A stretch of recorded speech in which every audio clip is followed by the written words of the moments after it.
Chapter 46, Divided We Fall. When Chere stepped down the stairs in her evening dress, she was surprised to see Celes running inside from the courtyard. A few moments later, Locke came in also, and Chere stared as they ran two different directions. A thought came back to her that she often had about her comrades in arms. That they were a very weird group indeed. She walked towards the dining hall and gasped as she pushed open the doors.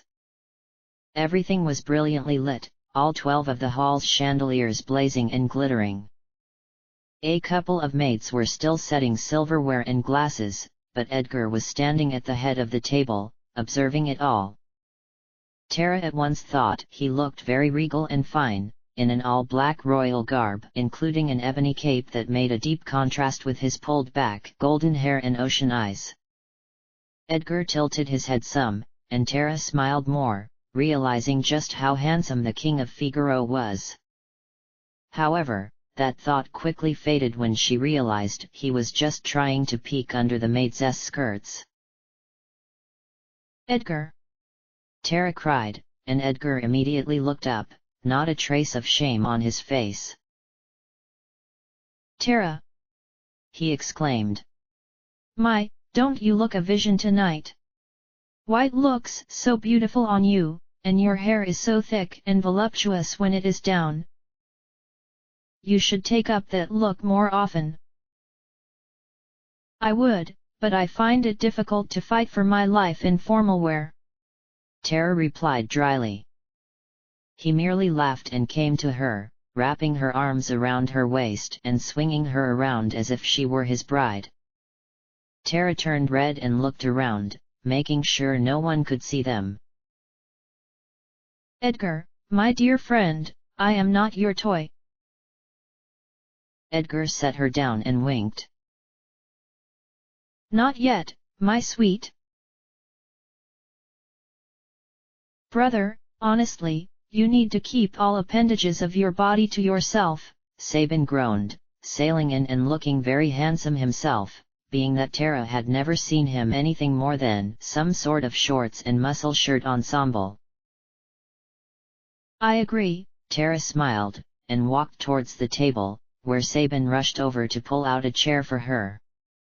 Soon, the other returners began to trickle in for their dinner appointment, all dressed in the best Figaro Castle could offer. Realm and Gao looked particularly adorable, with Realm's natural spiral curls not hidden by her hat and Gao's stylish ruffian look with his crookedly done buttons and crooked hat. Gao even pulled out Realm's chair, and everyone chuckled. When Locke tried to pull out Celes's chair, she gave him a look and he let her do it herself. The maids and domestics started pouring in from the kitchen, bringing every good imaginable out onto the table and serving out portions of what everyone requested. After they had finally cleared and people had food on their plates, Edgar leaned in and cleared his throat. "Apparently, some of you have some good stories to tell," he started. "A lot has happened this week." He frowned. "But surprisingly, Kefka hasn't seemed to make one move against us. I'm a little concerned." "Well, we haven't heard from him as of late also," Chere offered, taking a sip of wine. "We heard something, Kupo," Mog suddenly burst out, and everyone turned to the small creature that needed to sit on books to be able to reach the table to eat. "What happened?" Edgar asked, and Mog fluttered his wings a little. Perhaps a sign of nervousness. "Realm, Gao, Setzer, and I went back to the Tower of Fanatics to do a little exploring." "What?" Strago barked. "Realm, I told you were not to go anywhere without my permission last week." "Oh Grandpa," Realm rolled her eyes. "My trip with you was so boring that I had to do something exciting, or else I would rust." Strago looked like he was about to explode, and glared over at Setzer. "And for God's sakes, you took her there?" Realm just said she needed a ride, Setzer winked. Don't ask, don't tell. Oh my gods! Strago slumped down in his chair and took a huge gulp of wine. Let's not interrupt each other anymore, Edgar offered, because Mog looked scared to death that he had even brought things up. Any information any one of us might have could be valuable, and we need to listen. Wow! Chere thought, a little surprised. Edgar certainly can sound like a king when he wants to. Well. Kupo. Anyway. We went back to the tower. Since Realm had been there before, we sort of knew what to expect. There were still many people pacing around, still in the same trance, Kupo. But this time, we were able to get past them and actually get into the tower. We thought it would be fun to explore. Realm grinned, and Strago polished off his drink. A maid quickly fluttered out to pour him more. The whole tower was cursed somehow. The only thing we could do to eliminate our enemies was use magic. They were totally invulnerable to any weapon, Kupo. Luckily, we only ran into 1 or 2 people that wanted to stop us. I scared the rest away with my special Mughal charm. Mog lifted the pink and gold pendant around his neck, and Celes blinked. Mog, what is that? Just a little good luck charm for us small, innocent animals, Kupo. Mog winked. And it will only ward away evil for Mughals, so don't even think about stealing it, Locke. Locke blinked out of his salivating trance as he stared at the pendant and shook his head quickly, flustered. Something like that wouldn't sell for anything anyway. Near the top floor, we ran into something interesting, Setzer smirked. A good-sized white dragon that seemed to love using holy magic on us. The holy dragon! Celes cried. Another one of the 8 legendary dragons. What happened? We defeated it, of course, Realm said. And I have to say, it was easy. It wasn't that easy, Setzer explained. But we still managed it easy enough. Hard part came later, Gao said. When we got the shiny. The shiny? Is this? Setzer reached in his pocket and pulled out a small box. Opening it, he revealed a golden, gemstone-studded ring that glimmered in the night. However, when he pulled the ring out, it was revealed to be square-shaped, and not round like any other normal ring. Everyone started passing it around for a closer look. The fanatics were calling it the gem box, Mog explained.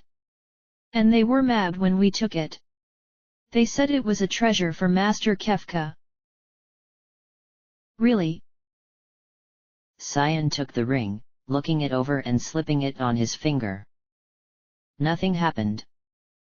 He shrugged, took it off, and handed it to Gogo. They sent a phantom after us, but it turns out the phoenix is a really excellent esper, Realm said. It saved our asses a few times. What? Locke cried. When did you swipe that? Chill out, Realm yawned. I returned it, you didn't even notice it was gone, I see. Now it was Locke's turn to take a big drink. Perhaps his extrasensory thief powers were fading. So we know that Kefka wanted this? Or that they wanted to give it to him? Chere was now holding the ring, looking it over and holding it up to the light. Does it make you invisible or something? It didn't do anything to Cyan, Gogo pointed out. I don't know why everyone would be clamoring for a ring that made you invisible anyway, Realm scoffed. That's a boring power. Chere put it back in the box and set it on the table by Edgar. So did anything else happen? Edgar questioned. After we store the gem box, we just bolted out of there, Celes explained. But I did take the kids out for ice cream afterwards. You know, reward for good behavior and all that. You're lucky you're alive, Strago moaned. Realm sighed. Grandpa, you're never gonna believe that I can stand up for myself. I've killed 2 dragons now. 2. That's not bad for an 11-year-old. Speaking of dragons, there was also another, right Celes? Gogo asked. Celes nodded. Gogo, Cyan, Shadow, and I were trying to get information at the opera house, and it turns out a dragon had moved in there and no one could get it to leave. It hadn't killed anyone, but it tried to give Impresario a nasty bite. Celes explained. It was actually very small compared to its brethren, but it ended up summoning an earthquake that broke the stage in half after we defeated it, so now the opera house is going to be closed for a while. Perhaps that was the Earth Dragon. Celes trailed off, counting on her fingers. Storm, ice, fire, holy, and earth. And if it was, that means there are only 3 dragons left. She looked up. Did anyone else find any more dragons while they got information? Everyone shook their heads. Besides the Earth Dragon, Impresario didn't know anything, Celes said, and gave a little sigh. Apparently, Maria has been missing in action for a little over a year. So I couldn't even steal a little kiss. So what else has occurred? Edgar asked. Strago, you and Realm returned to Thamasa as well, did you not? We did, Strago replied. You see, for the first time in 50 years, Ebot's Rock has risen from the ocean. It's just a tiny island with a cave on it, but in legend it was a popular site for those of us with magic in our blood to go and pray to the espers for protection. The last time I had been there, however, was when I was much younger, a teenager. My friend Gung Ho and I used to hunt the monster Hydon, although it was pretty elusive. When it did show itself, it would beat us pretty badly. So when we went back to Thamasa, we learned that Gung Ho had attempted to hunt Hydon again, Realm explained. And he was very badly hurt in bed. He asked Grandpa to avenge him. But taking on Hydon in my old age sounded out of the question. Strago sighed. I hesitated, but seeing the look on Realm and Gung Ho's face snapped me out of it. I left for Ebot's Rock at once. And Realm insisted on following me, even though I told her it was too dangerous. The cave that Hydon was in sucked, Realm added. There was a mystical treasure chest that demanded we fill it with coral before it let us pass through. Edgar got a confused look on his face. Are you being serious? Would I lie? Realm demanded, and the rest of the table tried not to comment. It is true, Strago replied. The area around Thamasa has always been mystical and strange, even before the time of the espers. At once, Realm and I gathered the coral. The cave was very dark and ridden with monsters.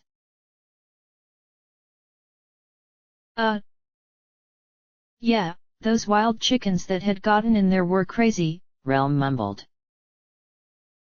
But at last, we had filled the chest with coral, and he let us through. Strago declared, getting more into it. But suddenly, there he was.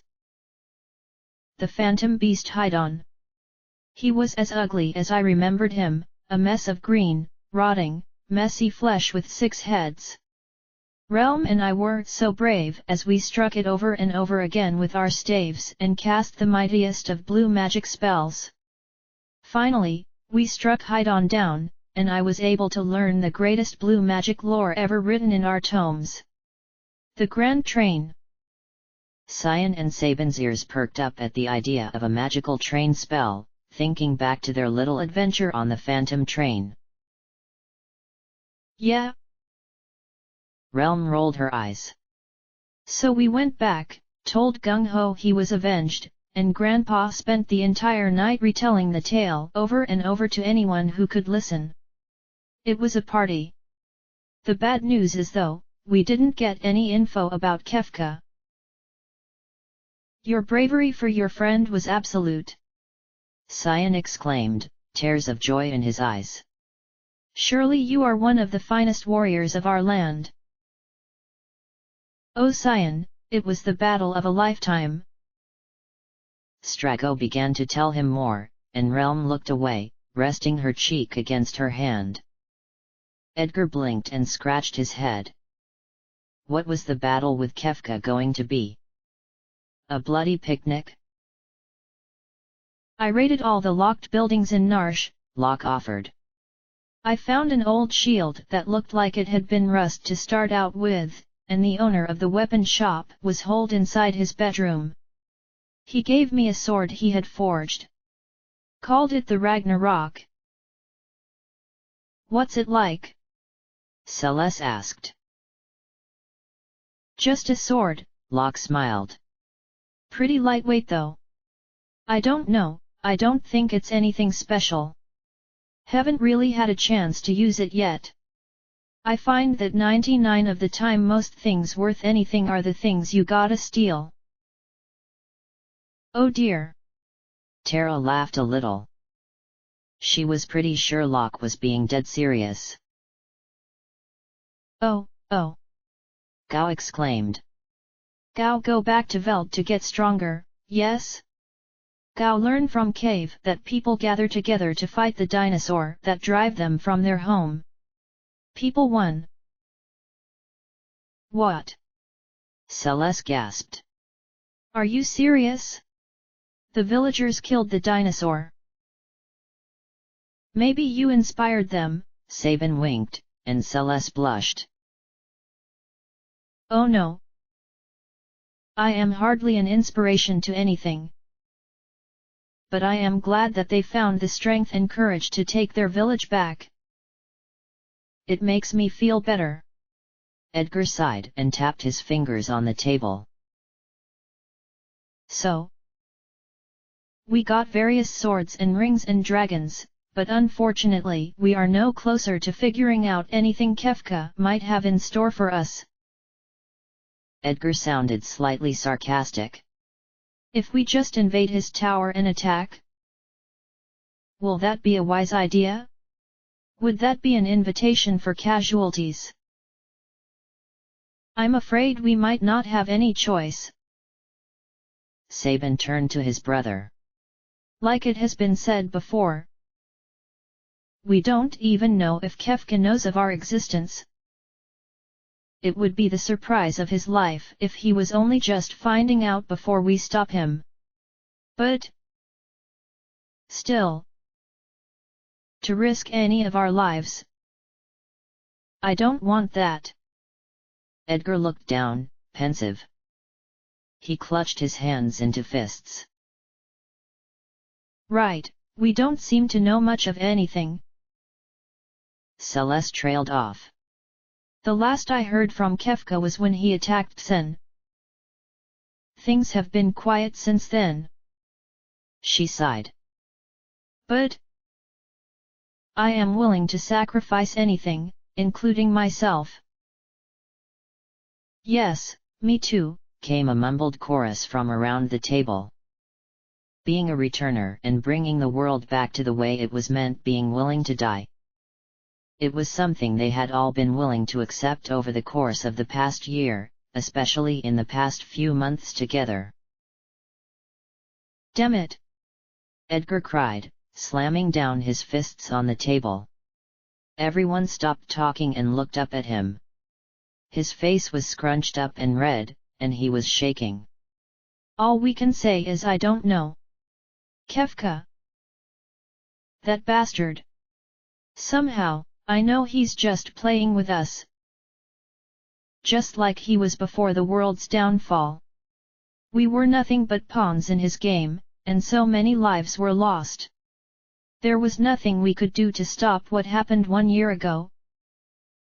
Now the world is decaying underneath our feet. Still, after all our hard work and sacrifice, that clown manages to come up on top. There was dead silence. Edgar groaned and stood up, pushing his chair back so hard that it clattered on the floor. He stormed out of the room dining hall, slamming the double doors behind him, and there came a sniffle. Chere's head was down, and her eyes were tearing. Celes, she whimpered. None of us are going to die. I won't let it happen. Chere. Celes bit down on her lip. I'm sorry. I shouldn't have said that. But the thing is, I'm willing to look at the reality of the situation. The situation is grave. This is something none of us have ever encountered before. And we're diving into it blind. You're so cold. Chere suddenly screamed, looking up, her eyes red. Why do you have to be like that, Celes? Why do you have to be so goddamn stoic about everything? You brought us together again, and now you're trying to say you think we may not make it? We will make it. Look at the terrible things you made Edgar say. Chere heaved and took in a deep breath. Her mind was jumbled with confusion and sadness. She couldn't even hear the words flying out of her mouth. What? Celes shook her head, and stood up. I don't make anyone say anything they don't want to say. In fact, I agree with him a little.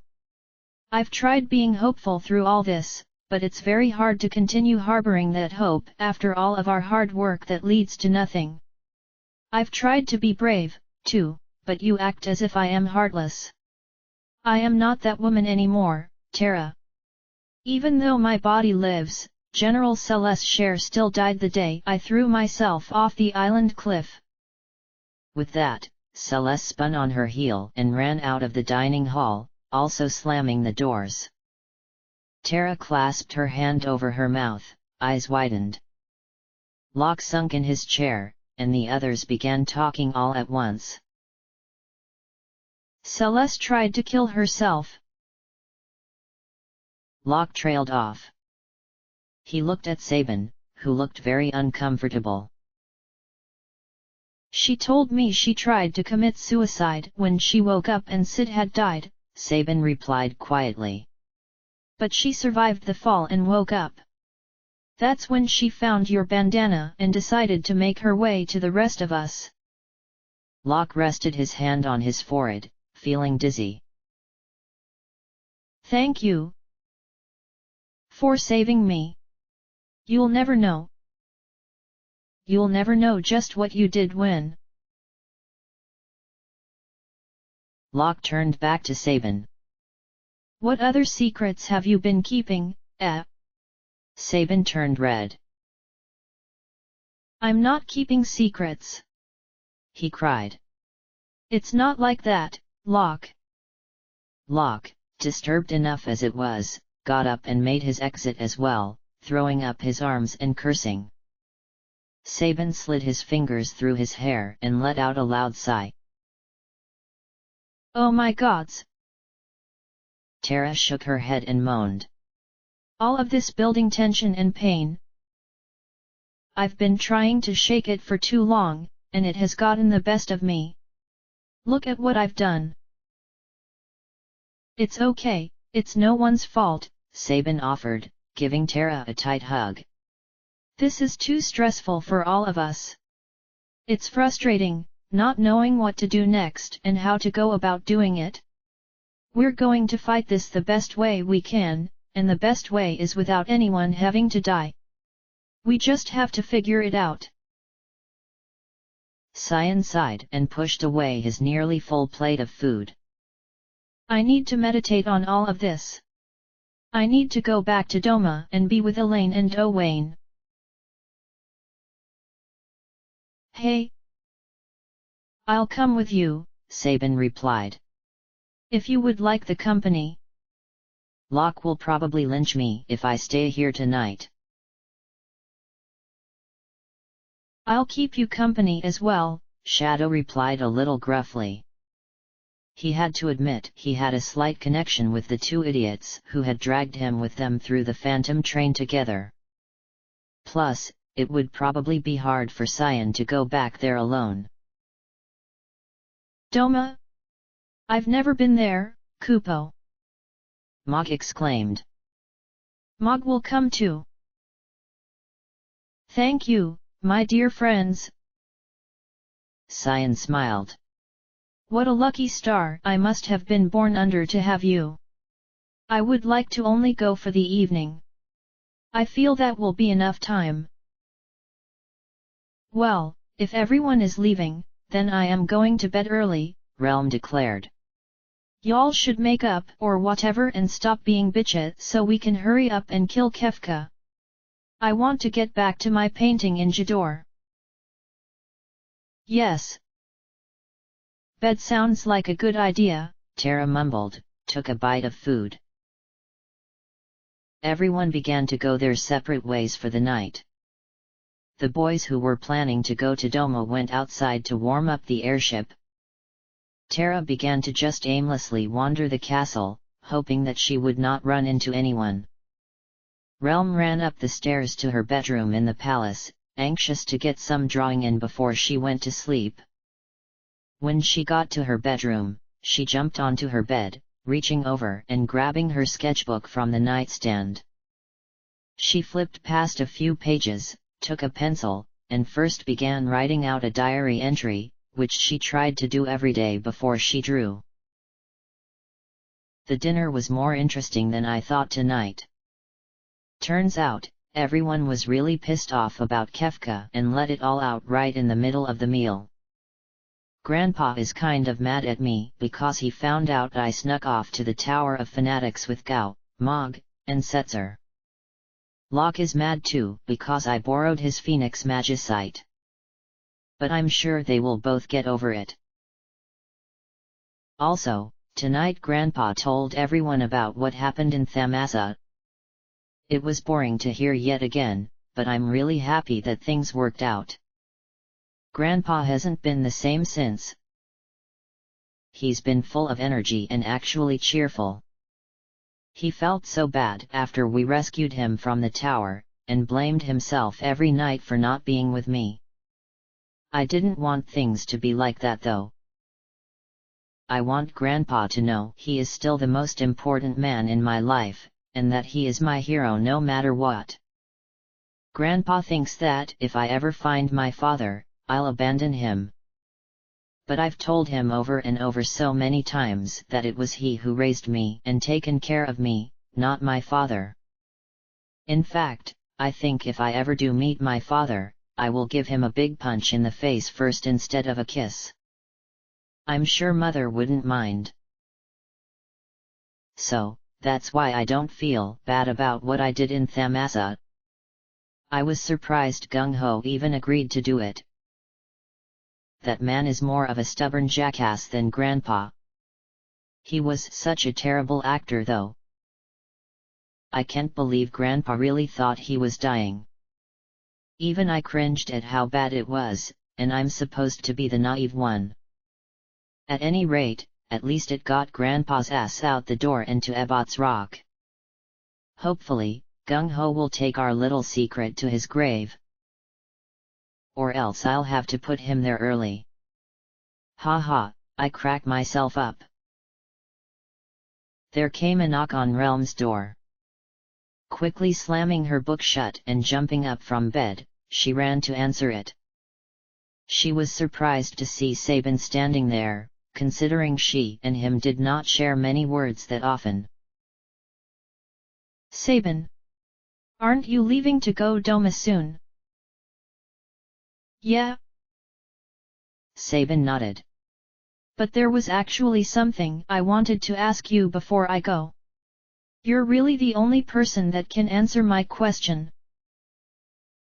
Wow! That's the first time I've ever heard those words uttered. Realm laughed and got a hold of herself. Anyway, what do you want to know? Sabin paused for a moment and finally spoke. Well, if this gets too personal, please tell me to stop. But like I said, you are the only one I think could give me a truthful answer based on your life experience. What would you do if someone close to you might know who your father is, and you have never met the man yourself? Would you want them to tell you so you could try to figure things out, or would you rather not know? Realm felt her face go pale. The question had totally come out of the blue for her. She wondered why Sabin wanted to know. Realm trailed off, feeling her heart beat faster. I don't know for sure. The truth is it's hard to answer because surely what I say may not be the same thing another says in the situation. She sighed and looked away. My father supposedly abandoned me and my dead mother for my protection. I don't know if he was lying or not. If I knew who he was, I might want to ask what the hell he was thinking, burdening my grandpa with me and leaving me to wonder where the hell I came from. But I think one should only reveal information like that if it is possible that the child's future will be better because of the outcome. She looked back up at Sabin. I do not feel that my life would be better with my father. I love Grandpa and would never leave him, and I'd rather think my father left me because of a noble cause and not because he was a sleaze. It helps me hate him less. Sabin looked a little surprised. Realm. You are definitely wiser than your years. Well, I've learned what I know from a great man. Realm stared up at him. But I am curious to know why you care about all this. Sabin hesitated. Can I trust you with a secret? Secrets got you in trouble tonight. Realm smirked, and Sabin blushed. I'm serious, Realm. Okay. Realm smoothed down her clothes and gestured for Sabin to bend down to her height. Tell me. I won't breathe it to a soul. Sabin sighed. Well, I did a little investigating for information on my own last week, he explained. I found myself at a house that I had been at previously, and tried to talk to the man there. Granted, I didn't find out much, but I made some shocking connections in my head and realized. What? Realm asked softly. I think I might have found Gao's father. 47. Haunted. Chapter end.